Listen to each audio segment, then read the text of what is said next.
The last 15 years, if a star demands a trade, he gets it. Except Kevin Durant. He told the Nets he wanted out 2 months after getting swept, and the Nets got lots of offers, but nothing huge. They knew having KD on the team was better than anything they get back, so they executed a plan to keep him. And people say, oh, KD had no choice, he was under contract. That's not how the NBA works. You need to keep superstars happy, and the Nets actually pulled it off. 54 days after the demand, they sent out a tweet saying it was a joint decision to move forward. They even let KD put his little boardroom logo on the tweet. How cute.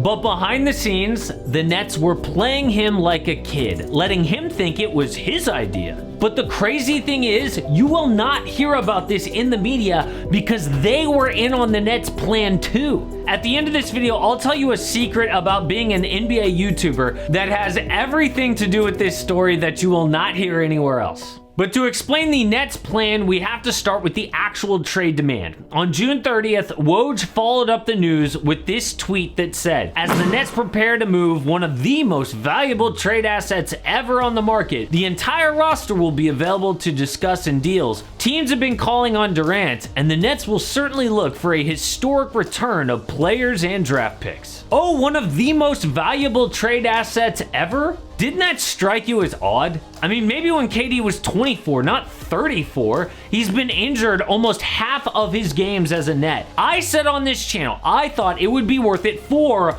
the Phoenix Suns. But to call KD one of the most valuable assets ever is false. And we know that because nobody offered a historic package of players and picks. Then, to stoke the fire even more, Woj said the Nets plan to move Durant where they can get the best possible deal. With 4 years left on his contract, there is no shortage of teams willing to unload assets. Are you sure? Or was that a lie? Nobody would unload elite assets. Woj tried to beef up KD's trade value to help the Nets.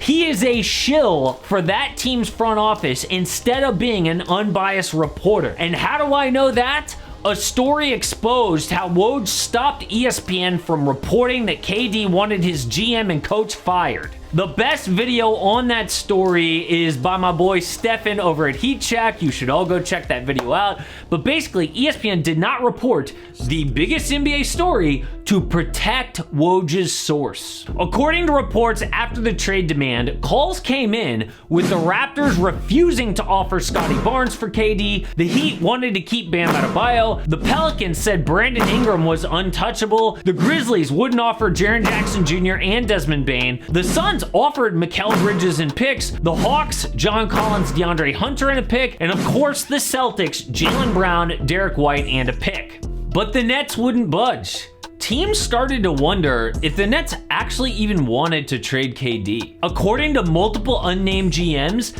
the Nets quickly found out within a day or two that KD was not going to get a historic package, so they just pretended to explore trades for 50 plus days. That entire time, we were getting like daily reports about KD trade rumors. It was all fake.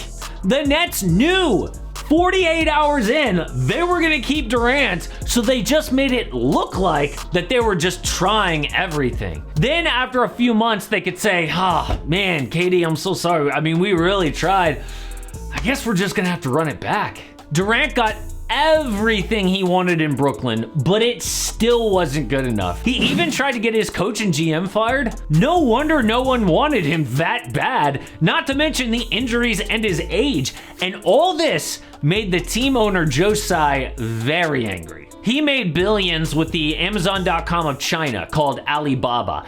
And nobody gets away with KD level disrespect in China. His business partner Jack Ma once criticized the government, and then he disappeared for like 3 months, only to reemerge with nothing bad to say about China.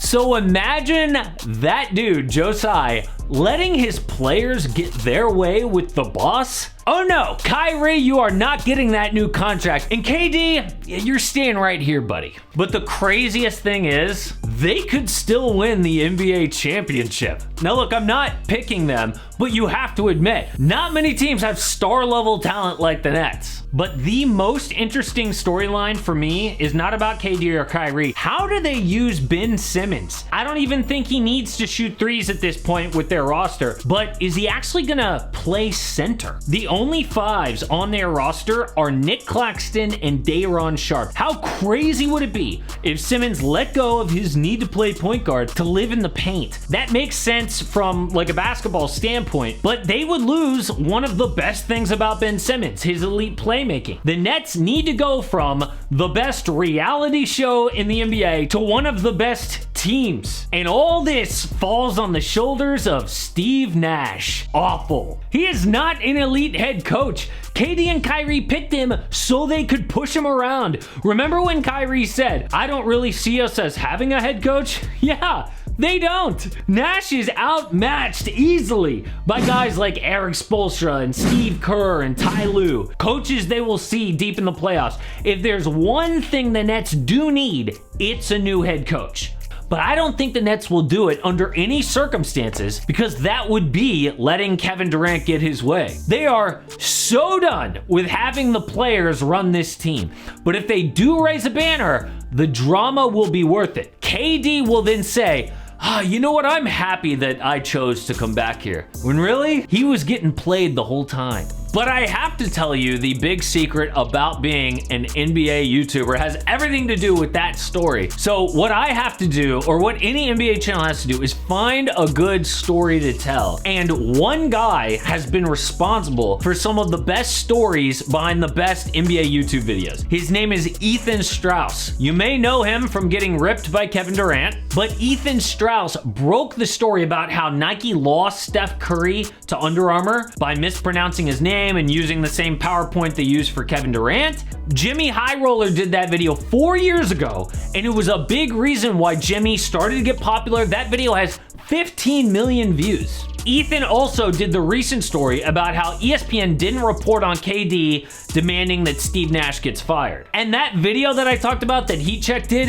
that video went viral. So I have to give credit to Ethan Strauss, because for this story, for this video, he actually picked up the phone and called NBA GMs to find out that the Nets were just playing a game the entire time. He did all that work. So you guys need to go check out Ethan's website. It's on Substack. It's called House of Strauss. And by the way, I am not blaming Jimmy. I'm not blaming Heat Check for not crediting Ethan Strauss on their videos, because maybe they saw those stories on other websites. Plus, Ethan actually did a whole story about Jimmy High Roller that I loved as an NBA YouTuber myself, and he says in that story he's totally cool with the video. But one thing you will not find anywhere else is why the Donovan Mitchell trade was a huge mistake. I know it's an unpopular opinion, but the reason why is obvious. Check it out.